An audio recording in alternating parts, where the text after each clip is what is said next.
Tony D and Little Joan with a screenwriter's rant on The Apprentice. Apprentice, starring Sebastian Stan as Donald Trump. Oh, I'm sure this isn't a hit piece at all. Smash a like and subscribe. Thank you for smash liking and subscribing. Check out my books, links in the description. Comedy Horror in South Jersey. It's the Pineys, books 1 through 15. Available at Amazon.com. Don't forget, Kindle Unlimited is free. Yeah, I don't have any confidence in this movie being truthful. I think it's a straight up hit piece designed to come out before the election to make Donald Trump look as bad as possible, but it'll probably backfire and kind of make him look cool and ruthless. So, my understanding is the premise is that what's the name? Roy Cohn was his mentor. Roy Cohn, you may remember, was a guy of dubious distinction. He, I believe he worked for, didn't he work for J. Edgar Hoover, and he blackmailed people, and he was just kind of a ruthless dude. Yeah, this is a scene we really need, him getting lipo surgery. Yeah. So, and then it comes all the way into the modern era. Oh, no, it doesn't. This is Reagan. Let's make America great again. So, a little call to the election. Yeah, I mean, come on. I've been calling out these guys on other biopics. Jesus, I can't read these credits at all. Absolutely cannot read these credits. Thanks for that. Written by, I don't know. I'm not gonna strain my eyes. Jesus. Let me go to the IMDb. I gotta go to the IMDb just to get the damn credits.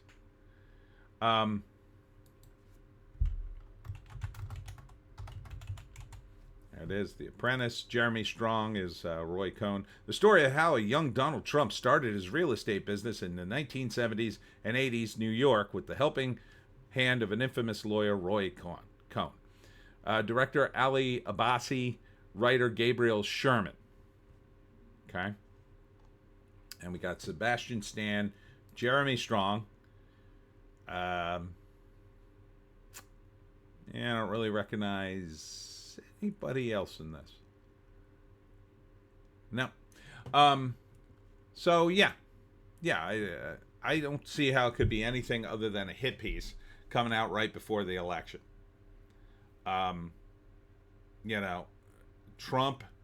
First off, Trump is still alive, so doing one of these biopics about a guy and focusing on his early days. He was a president of the United States. Oh, but let's focus on his early days as a real estate tycoon. Okay. That's like, let's make a movie about Abraham Lincoln and focus on his days as a railroad splitter. Oh, yeah, that sounds interesting. Before he was a lawyer, didn't he work on the railroad or something? Splitting rail ties, or I don't know. Maybe that's apocryphal. It's like, yeah, you wouldn't even focus on this. But it's a hit piece, in my view. So first act, Trump is probably useless until he runs into Roy Cohn and he admires Roy Cohn's confidence and savvy, and Cohn takes him under his wing, and through the second act he teaches him, to be ruthless, and so Trump starts doing that. He starts gaining success and women and money, and but he also gets fat, so we have to see a liposuction scene. And it makes him vain, or it uncorks his ruthlessness. So ruthless that he eventually takes down Roy Cohn himself, or just, shoves him aside because he doesn't need him anymore. And then he becomes king of real estate in New York. And Cohn, dies or something. He doesn't even go to his funeral, probably. And then, it's a foreshadowing of what's to come. Oh, more evil to come if he takes over America. That's what probably this scene is. I I gotta say, Sebastian Stan imitation, not great. But then again, he's doing young Trump before he got the voice we kind of know today. His voice was a little more subdued back then, so it's kind of tough to gauge it. You know, the sad thing is it's probably not a poorly made movie with Jeremy Strong and Sebastian Stan, a decent cast. The sad thing is that guys who are talented would essentially use their talents for propaganda purposes. Now, in their defense, as I've said, biopics, you know, they're only so true. The only thing I think a biopic can give you is context you wouldn't otherwise have from a time period that, you know, we didn't live in.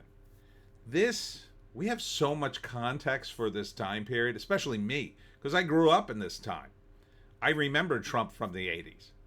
I didn't like him, by the way, back then. But looking back on it, and then looking on what, you know, the media has become, I don't know if that was an accurate representation of him at all, or just more of the media going after him for various reasons. Although sometimes, back in the 80s, the media would fawn over him so much. It was crazy. But yeah. So, would I see this? Absolutely not. I don't want to give this movie a 10 cents.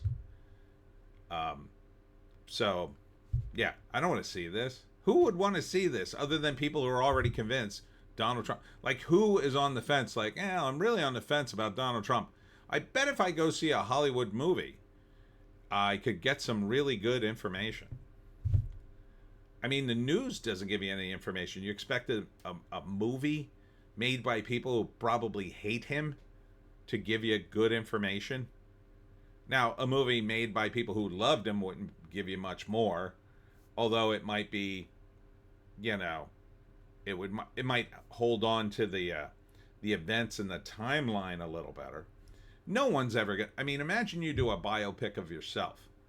Are you really going to include the embarrassing, horrible parts? No, you're going to be, that doesn't matter. Cut that part out. So the only thing these sort of movies could give us is a context that we're missing. So, for instance, I'm a big fan of From Hell, the comic book. And From Hell is written by Alan Moore. And what he does in one scene is the Ripper gives a tour of London in 1888. And he drops some facts at that time, and you get to see he's giving the tour to a cab driver and pontificating about the city at that time. So it's interesting to me because you get to hear, now, not necessarily that event actually happened, but it gives you context for that era. And you could say, yeah, Alan Moore's pretty communist, but you know, it's 1888, and it gives you an interesting context. It's not necessarily true, but it gives you some flavor of that era that you can use in your own brain to kind of think about, you know, how that time played out during the days of Jack the Ripper. This movie should function in that. But the problem is, there's plenty of people alive who remember the 80s and 70s. And we've got tons and tons of footage of Donald Trump. If there's one thing we have too much of, is footage of Donald Trump. So, you know, it's not like we don't know who he is.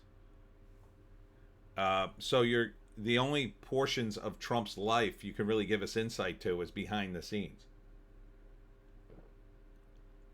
And because he's such a divisive figure, and because the people making this movie generally hate him, I don't think you could possibly say that this movie would be a fair and balanced look at Donald Trump, even remotely. Even if this was, say, Joe Biden or Bill Clinton, it probably wouldn't even be close. So, what is it? Well, it's coming out before the election, so you tell me.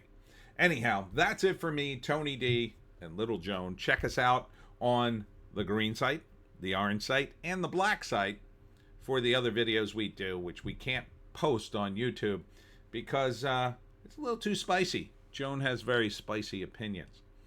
Anyhow, next up for me, on Thursday, I'll be at the Sayreville Historical Society at 6 for the meet and greet and how to hunt the Jersey Devil. On Friday, I'll be at the Farmers and Bankers Brewery in Woodstown at 5:30 for my talk. And then on Saturday, I'll be at the Albert Hall for the Heritage Festival from 12 to 5, unless we get rained out, and then it'll be on Sunday. Hope to see you there. We'll see you in the next one.